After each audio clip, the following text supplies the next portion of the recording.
ನೀವು ನಿಜವಾಗಿ ಪ್ರೀತಿಸುವ ವ್ಯಕ್ತಿಗೆ ನಿಮ್ಮ ಪ್ರೀತಿಯನ್ನು ಇನ್ನೂ ತೋರಿಸುತ್ತಿದ್ದೀರಾ, ಅಥವಾ ಅದು ಕೇವಲ ಮನಸ್ಸಿನೊಳಗೆ ಮಾತ್ರ ಉಳಿದಿದೆಯಾ?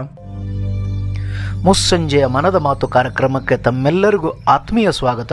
ನಾನು ನಿಮ್ಮ ಪ್ರೀತಿಯ ಮಂಜುನಾಥ್. ನಾವು ಹಲವಾರು ಬಾರಿ ಪ್ರೀತಿಸುತ್ತೇನೆ ಅಂತ ಹೇಳ್ತೀವಿ, ಆದರೆ ನಿಜವಾದ ಪ್ರೀತಿ ಮಾತುಗಳಲ್ಲಿರೋದಿಲ್ಲ. ಅದು ಸಮಯದಲ್ಲಿ ಕಾಣಿಸುತ್ತದೆ, ಗಮನದಲ್ಲಿ ಕಾಣಿಸುತ್ತದೆ, ತ್ಯಾಗದಲ್ಲಿ ಕಾಣಿಸುತ್ತದೆ. ಒಬ್ಬರ ಮಾತು ಕೇಳುವುದರಲ್ಲಿ, ಅವರ ಜೊತೆ ಸಮಯ ಕಳೆಯುವುದರಲ್ಲಿ, ಅವರಿಗೆ ಬೇಕಾದಾಗ ಜೊತೆ ನಿಲ್ಲೋದರಲ್ಲಿ ಅದೇ ನಿಜವಾದ ಪ್ರೀತಿ. ಆದರೆ ಪ್ರೀತಿಯನ್ನು ಕೇವಲ ಮಾತುಗಳಲ್ಲಿಟ್ಟಾಗ ಸಂಬಂಧಗಳು ನಿಧಾನವಾಗಿ ದೂರವಾಗುತ್ತವೆ. ಹೃದಯ ಮೌನವಾಗಿ ನೋವು ಅನುಭವಿಸುತ್ತದೆ. ಒಮ್ಮೆ ಯೋಚಿಸಿ ನೋಡಿ, ನಿಮ್ಮ ಪ್ರೀತಿ ಮಾತಿನಲ್ಲಿದೆಯಾ ಅಥವಾ ಕ್ರಿಯೆಯಲ್ಲಿದೆಯಾ?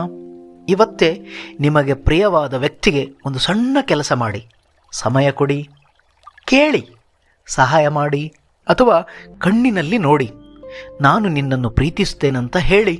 ಯಾಕಂದರೆ ನಿಜವಾದ ಪ್ರೀತಿ ಪ್ರತಿದಿನ ಬೆಳೆಯಬೇಕು. ಸಿಂಪಲ್ ಸೆನ್ಸ್ ಇದ್ದರೆ ಸೂಪರ್ ಲೈಫ್. ನಾಳೆ ಮತ್ತೆ ಮುಸ್ಸಂಜೆಯಲ್ಲಿ ಭೇಟಿಯಾಗೋಣ. ನಮಸ್ಕಾರ. ನಮ್ಮ ಸಿಂಪಲ್ ಸೆನ್ಸ್ ಕನ್ನಡ ಯೂಟ್ಯೂಬ್ ಚಾನಲ್ನಲ್ಲಿ ನಿಮಗಾಗಿ ತುಂಬ ಉಪಯುಕ್ತವಾದ ಮಾಹಿತಿಗಳು ಕಾಯುತ್ತಿವೆ.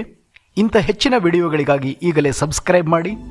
ಈ ವಿಡಿಯೋ ಇಷ್ಟವಾಗಿದ್ದರೆ ಲೈಕ್ ಮಾಡಿ, ನಿಮ್ಮ ಸ್ನೇಹಿತರೊಂದಿಗೆ ಶೇರ್ ಮಾಡಿ ಮತ್ತು ನಿಮ್ಮ ಅಭಿಪ್ರಾಯವನ್ನು ಕಾಮೆಂಟ್ ಮೂಲಕ ತಿಳಿಸಿ. ನಿಮ್ಮ ಸಹಕಾರವೇ ನಮಗೆ ದೊಡ್ಡ ಪ್ರೇರಣೆ.